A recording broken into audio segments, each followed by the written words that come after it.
Merci beaucoup Hugo d'avoir accepté de faire enfin d'avoir même proposé de faire cette présentation. Pas de Donc, souci. Hugo, certains le connaissent, pour d'autres c'est nouveau. Je vais te laisser peut-être te présenter, mais on est très heureux que tu participes comme assistant étudiant au déroulement de ce cours. Ok, merci beaucoup. Donc, bonjour à tous et à toutes. Donc, moi, c'est Hugo. Il y en a qui me connaissent sous le nom de Stache. J'ai eu la chance de collaborer avec Monsieur Rocha sur quelques projets. J'ai quelques petits trucs que j'ai fait dans mon coin dans le domaine du jeu vidéo. Et je vais être votre assistant de cours pour ces prochaines semaines. Donc, typiquement, je serai là pour vous assister dans tout ce qui est game design, recommandations de moteurs de jeu et de manière générale pour discuter avec vous de vos jeux, de faire du testing, etc. etc. Pourquoi j'ai un semblant d'autorité pour discuter aujourd'hui? C'est parce que j'ai participé à quelques gaming jams. J'ai eu la chance de travailler sur pas mal de petits moteurs de jeu que je vais vous présenter maintenant. Et de manière générale, j'ai aussi organisé des game jams et coordonné des créations de jeux. Pourquoi je n'ai pas d'autorité à vous parler, c'est que tous les moteurs de jeu que je vais vous présenter, je ne les connais pas forcément tous par cœur en entier. Je suis de loin pas un professionnel, je suis un étudiant en informatique, donc étudiant comme vous. Et je suis persuadé que certains d'entre vous connaissent bien mieux certains moteurs de jeu que moi, ou du moins d'ici 3 semaines à avoir passé tous les jours de votre vie dessus, vous allez avoir une compétence bien supérieure. Voilà pour la petite introduction. Avant de commencer, j'ai vu qu'il y a tout le monde qui a joyeusement commencé à discuter, c'est vraiment chouette, dont de discuter sur des moteurs de jeu, sur des choix. J'y reviendrai, mais essayez de ne pas tout de suite commencer à coder. Bien choisir son moteur de jeu peut vous faire gagner énormément de temps. Certains sont plus complexes que d'autres, d'autres sont plus spécialisés que certains. Prenez un peu de temps à bien réfléchir vers où vous dirigez, de bien compléter votre document de game design et de bien faire attention aux différents choix de mécanique que vous voulez implémenter. À partir de là seulement, vous pourrez choisir un moteur de jeu et gagner énormément de temps. Quoi qu'il en soit, vous avez ultra de la motivation et ça fait super plaisir. N'hésitez pas non plus si vous avez besoin d'aide à me contacter @GameMasters sur Discord. De quoi on va parler aujourd'hui? Donc, qu'est-ce que c'est un jeu? Donc, on va en discuter de manière très sommaire, présenter un peu ce que c'est des game engines, des moteurs de jeu, quelques moteurs de jeu et quelques bonus supplémentaires. Les slides vont être mis en ligne et sur Moodle et sur Discord, une version allégée sans GIF dans tous les sens, et certaines images contiennent des petits liens, par exemple vers les moteurs, vers de la documentation, vers des exemples. N'hésitez pas à cliquer dessus. Qu'est-ce que c'est un jeu vidéo? Sans vouloir prendre la place de messieurs les professeurs, parce que c'est un domaine extrêmement large et une question très complexe, il existe énormément de jolies petites définitions dans le domaine pour définir qu'est-ce que c'est un jeu vidéo. Dans le cadre de cette présentation, on va juste dire que c'est un ensemble d'éléments rassemblés de manière cohérente. Il y a un peu du code, il y a un peu du graphisme, de l'écriture, de la musique, de la réflexion, plein de choses.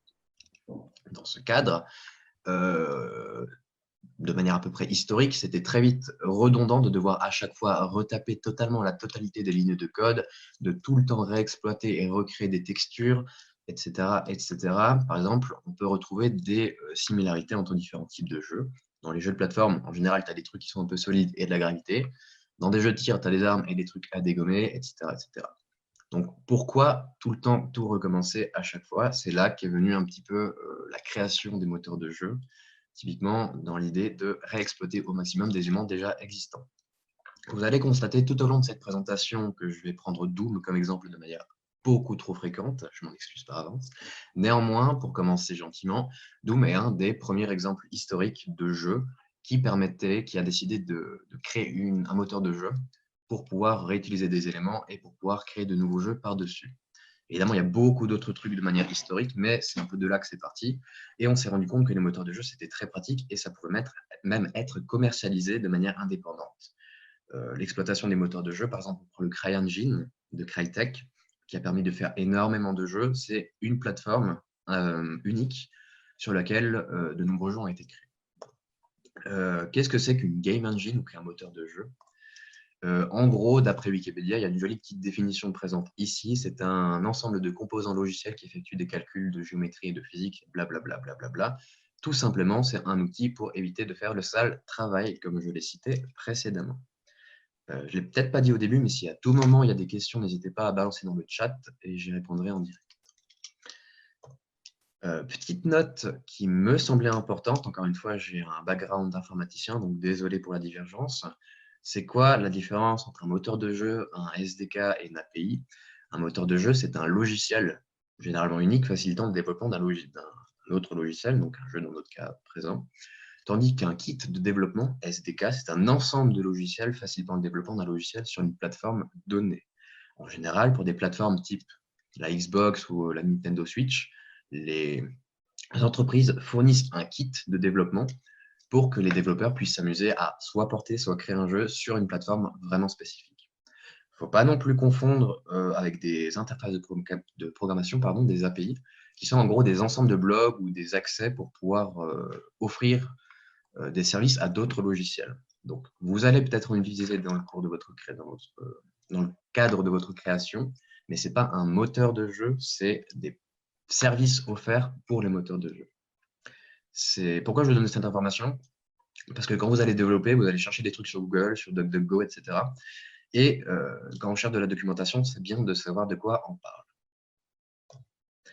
Maintenant, on va un peu vous présenter différents moteurs de jeu disponibles sur le marché. Pour être précis, je ne vais pas vous présenter la totalité de tous les moteurs de jeu qui existent parce que c'est totalement en dehors de mes compétences d'une part, d'autre part, on a un temps assez limité fondamentalement. Je vais vous présenter par contre des moteurs que, avec l'équipe, on a jugé qui étaient utiles et intéressants pour vous, pour différentes raisons, notamment parce que c'était facile à utiliser, essentiellement parce que c'était gratuit, ou si ce n'est pas gratuit, c'est trouvable, clin d'œil, et également parce que ça peut être spécialisé en fonction de vos besoins.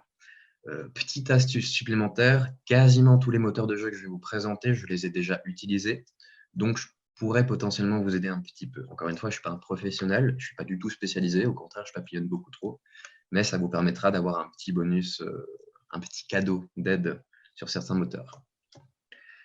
Comment choisir un moteur de jeu? Question difficile. En gros, ça dépend si ton jeu c'est en 2D, en 3D, un jeu texte, un jeu avec des designs, etc. Ça dépend de ton genre de jeu, si c'est une plateforme, un tir, arcade, etc. Si tu as envie de faire de la programmation ou pas de la programmation.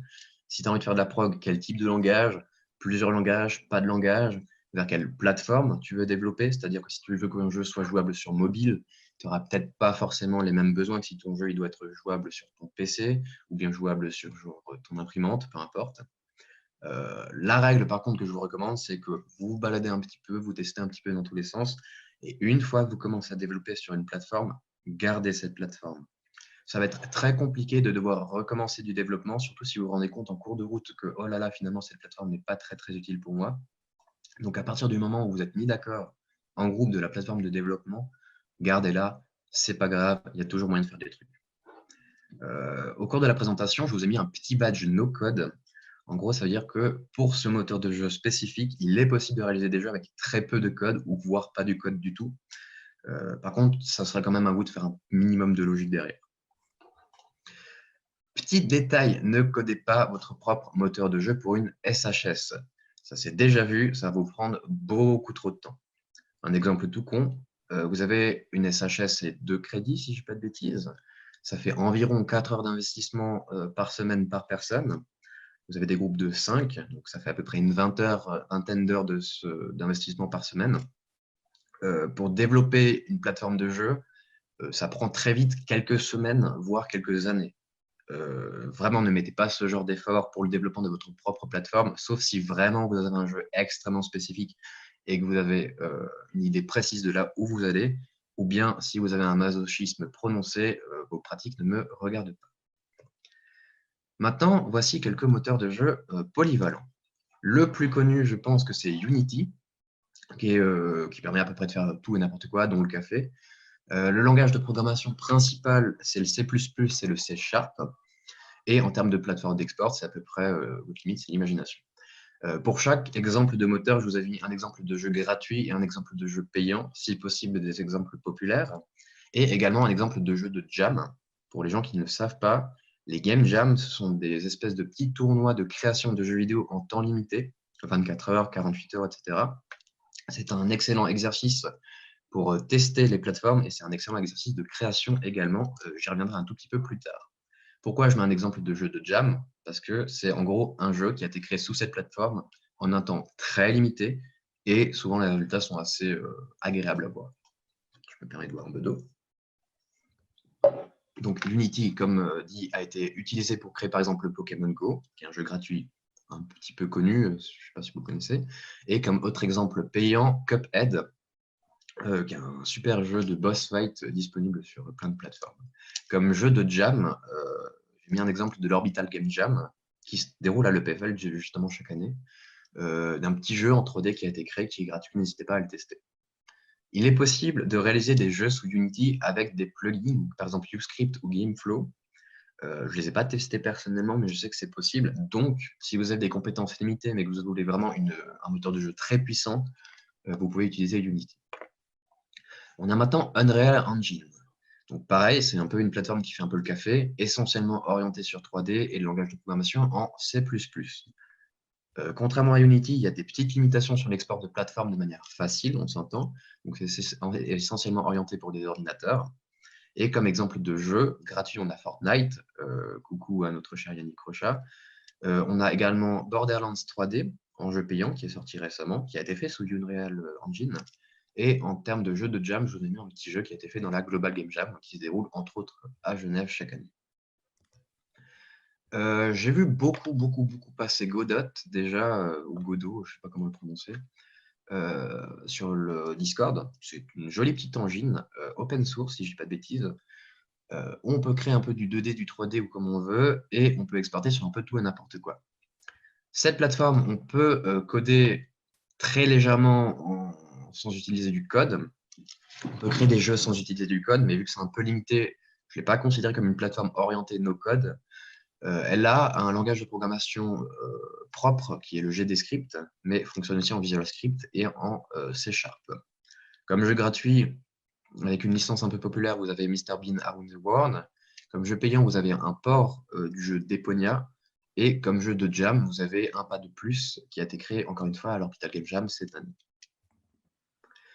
Enfin, comme petite plateforme qui est vraiment stylée et qui malheureusement est payante, vous avez Game Maker Studio qui, au cours de ces dernières années, a eu le temps d'extrêmement mûrir et devenir très professionnel. C'est orienté 2D, 3D, on peut exporter sur tout et n'importe quoi, et vous avez la possibilité de ne pas coder sur cette plateforme, qui est une de ses forces principales.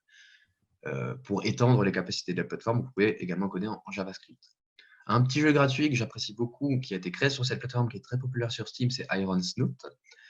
Un exemple, si ce n'est l'exemple principal de jeu payant, c'est Undertale, que je pense tout le monde connaît. Et enfin, un petit jeu de jam, c'est Wave Run, toujours de la Global Game Jam. Donc là, on a vu des plateformes qui permettaient de faire tout et n'importe quoi, extrêmement polyvalentes. Si vous avez une idée de jeu cataclysmique dans lequel vous devez transporter un piano d'un point A à un point B pour débloquer des fabriques de fromage, peu importe, vous avez totalement la possibilité d'utiliser ces plateformes. Mais il existe des plateformes bien plus spécialisées. Par exemple, dans des plateformes essentiellement orientées 2D, un des moteurs principalement utilisés pour faire du prototyping, c'est Construct, qui permet donc de faire du 2D, sur lequel vous pouvez coder sans souci, sans code, ou bien en JavaScript, et qui permet d'exporter sur un peu tout et n'importe quoi, particulièrement le web. Parmi les exemples de jeux gratuits, on a There's No Game, qui est un très bel exemple de brisage de quatrième mur, et comme jeu payant sur Steam, The Next Penelope. Petite dédicace à Oniro Forge, un petit jeu qui a été créé à l'Epic Game Jam à Neuchâtel il y a 2 ans, 3 ans, je ne sais plus maintenant, Gestalt, qui a été prototypé sur Construct et qui est aussi un jeu qui casse un peu les codes. Je vous le recommande. Un autre moteur qui gagne de plus en plus en popularité, c'est Phaser. Alors lui, il faut coder en JavaScript dessus, permet d'exporter sur un peu tout et n'importe quoi, particulièrement le web. Et c'est une excellente plateforme en plein développement qui, si je ne dis pas de bêtises, est aussi orientée open source et qui est très facile à prendre en main. Alors là, on a 2 exemples de petits jeux gratuits, Fast Typer et 1330, et aussi un jeu qui a été créé à la Global Game Jam, encore une fois, Rhythm Rebuild, avec un accent anglais formidable, qui vous montre les possibilités de la plateforme. C'est vraiment quelque chose d'extrêmement puissant. Pour faire des petits jeux de plateforme, c'est vraiment idéal. Un peu plus orienté script et code, un peu plus facile d'utilisation. J'ai fait une typo, c'est pas du C++, c'est du Lua. Love, qui est extrêmement simple à prendre en main parce que c'est du langage de script, c'est-à-dire que ce n'est pas du vrai code d'après certaines personnes, mais ça permet de facilement réaliser des prototypes très rapides. C'est assez un truc de niche, mais ça permet de faire des prototypes très rapidement, très beaux, très propres, et la plupart des éléments sont gérés par la plateforme en elle-même. Par contre, il faut un peu plus mettre la main dans le cambouis, si vous me passez l'expression, pour réaliser des beaux jeux. Comme exemple gratuit, on a Oh My Giraffe, qui est un jeu sur lequel vous allez passer votre vie pendant cette quarantaine. Un petit exemple de jeu payant qui est un party game qui s'appelle Move or Die, que je recommande fortement. Et un jeu de jam fait à l'Orbital Game Jam il y a 2 ans, cette fois-ci, Traveler, qui vous montre à quel point on peut faire de superbes jeux en très peu de temps. Le Traveler, il a été fait en 16 heures, par exemple. Le 3D, c'est bien. Enfin, la 3D, c'est bien. La 2D, c'est bien. Mais parfois, vous allez avoir des idées beaucoup plus spécialisées.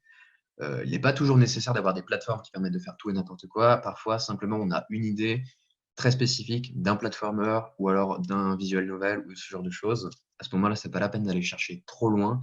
On peut se diriger vers des moteurs de jeu spécialisés.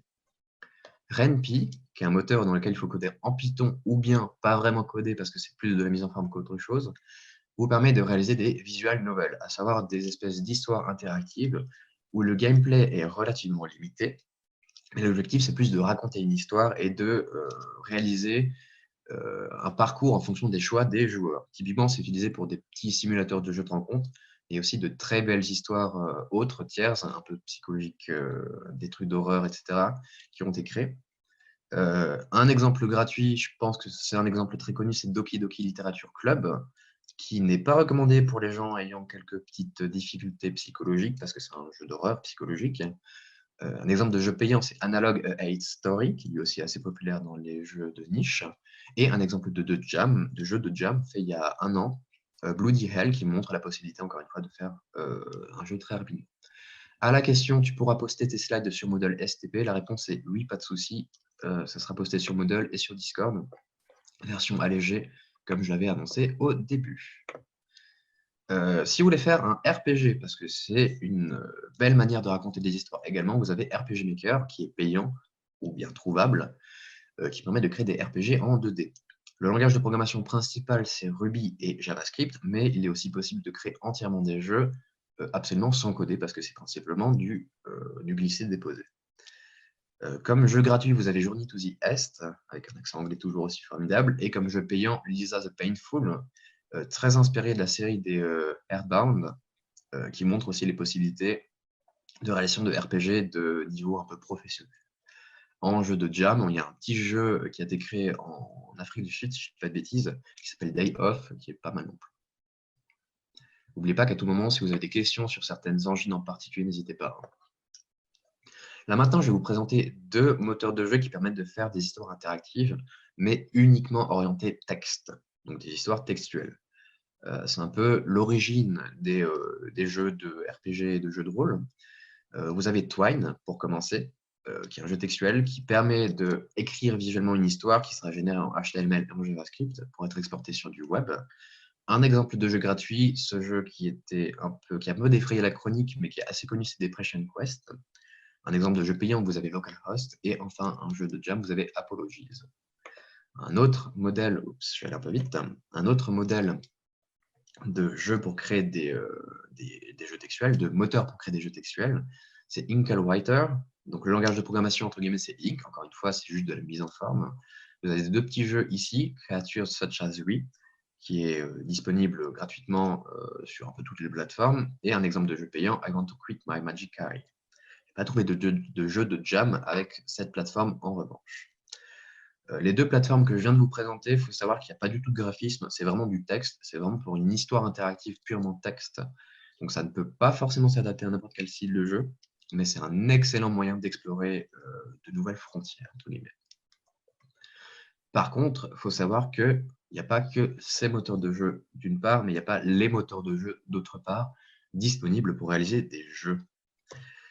Tout peut être exploité pour créer. Les contraintes techniques sont d'excellentes contraintes créatives. Je ne puis que vous inviter, évidemment avec le respect du cours et des professeurs, de casser les codes. Il y a vraiment la possibilité d'être très créatif sur diverses plateformes et les buts de gamification, Ça vous donne des opportunités en or pour explorer des univers qui n'ont pas encore été ne serait-ce qu'effleurés. Quelques exemples, on a la récursion, par exemple Doom qui tourne dans Doom, ou alors Minecraft qui tourne dans Minecraft. Encore une fois, il y a des petits liens qui sont disponibles sur les slides. Montre comme quoi on peut exploiter des jeux pour créer des jeux comme moteur de jeu, entre guillemets. Doom, encore une fois, est un exemple extrêmement parlant parce que Doom peut être fait tourner, phrase pas très française, absolument partout. Sur des imprimantes, sur des petites barres tactiles de MacBook, sur des distributeurs d'argent. C'est vraiment un exemple de jeu qu'on a exporté sur tout et n'importe quoi au possible. C'est très marrant à regarder, c'est très marrant à faire aussi. Ça vous montre à quel point vous pouvez totalement prendre votre toaster et essayer de créer un jeu autour. N'importe quelle plateforme peut être utilisée. À gauche, vous avez une calculatrice avec du langage de programmation Casio basique qui permettait à l'époque de faire plein de petits jeux quand tu continuais au lycée ou au gymnase. Et à droite, vous avez Scratch, qui est un langage de programmation visuelle développé par les MIT, qui permet également de faire de superbes jeux. Il y a pas mal d'engines qui utilisent de la programmation visuelle. Je vous ai cité comme par exemple RPG Maker. Scratch peut vous aider à comprendre un peu comment ça marche les blocs logiques dans la programmation. On peut même utiliser des jeux pour créer des jeux supplémentaires dans des jeux. Pour ceux qui connaissent, Factorio, qui à la base est un jeu de gestion de ressources et de survie, peut être utilisé pour faire du raycasting, donc à savoir de la création en 3D entre guillemets, ou bien carrément Pac-Man comme c'est dans l'exemple du GIF. Pour revenir sur les jeux textuels, on peut également imaginer exploiter des plateformes de communication. À droite, vous avez un exemple de jeu par email qui était très populaire dans les années 80 et 90, si je ne dis pas de bêtises. Et à gauche, vous avez un exemple de jeu sur Telegram, donc une plateforme de communication équivalente à WhatsApp. Donc pourquoi pas créer un jeu sur WhatsApp autour de votre idée ou de votre pitch. Petite contrainte imposée dans ce cours, et les professeurs vont m'arrêter si je dis des bêtises, votre jeu devra être raisonnablement facilement exécuté sur un ordinateur moderne. Dans l'idée, les professeurs vont vouloir tester, le professeur et moi-même vont vouloir tester le jeu. Vous allez vouloir faire tester votre jeu facilement et rapidement à vos camarades, à votre famille et à vos proches. Si votre jeu consiste à une installation avec 2 cartes électroniques, 14 systèmes de câblage et puis 2 écrans, ça va être un peu plus compliqué. C'est pour ça qu'on impose, entre guillemets, que votre jeu puisse être exécuté sur ordinateur. WhatsApp, ça peut fonctionner parce qu'il y a WhatsApp Web. Un export ou un build fonctionnel, ça peut fonctionner. Vraiment, c'est vraiment une petite contrainte qui est très importante pour pouvoir distribuer le jeu au plus grand nombre. Je vous recommande typiquement, au possible, d'exporter vos jeux au format web et de, par exemple, les héberger sur itch.io. Je donnerai le site sur Discord pour pouvoir facilement donner un lien et puis les gens peuvent jouer de manière efficace. Petit bonus supplémentaire par rapport à la collaboration. C'est pas vraiment... Il y a des travaux chez moi, je ne sais pas si ça s'entend, je suis désolé. Petit bonus supplémentaire par rapport à la collaboration. La collaboration, c'est important, mais travailler en groupe sur un projet en ligne, c'est complexe. De par certains événements récents, #quarantaine, vous êtes toutes et tous chez vous, donc vous allez devoir absolument et impérativement travailler en ligne. Le PFL offre des petites plateformes pour héberger votre projet si besoin. Évitez, s'il vous plaît, de faire du « ouais, fichier zip, ça passe, chill ». On s'envoie du code sur Facebook, ça passe, chill. Alors oui, ça passe, mais c'est extrêmement cancer. Dès que vous avez une petite base pour commencer à travailler ensemble, ça sera tout de suite plus facile. Donc, comme exemple de plateforme, il y a GitLab, il y a GitHub, il y a Bucket, il y a plein de trucs qui existent. L'important, c'est que ça vous sied. Et là, tous les informaticiens qui sont dans le cours viennent de se désinscrire. Prévoyez également une petite feuille de route ou un outil de gestion de projet ou n'importe quoi qui vous permet de faire du suivi et d'assigner des tâches. C'est relativement pratique, d'une part, et d'autre part, c'est relativement vital, en fait. Je me suis perdu dans ma phrase. Faut savoir qui doit faire quoi, à quel moment, qui va s'occuper de telle partie du jeu, qui va s'occuper des designs, du graphisme, de la musique, à quel moment ce niveau doit être fait, etc. À partir du moment où vous avez votre petite feuille de route, ça va être beaucoup plus facile. Enfin, comme cité précédemment, utiliser un outil de versionning, ça va vous sauver la vie.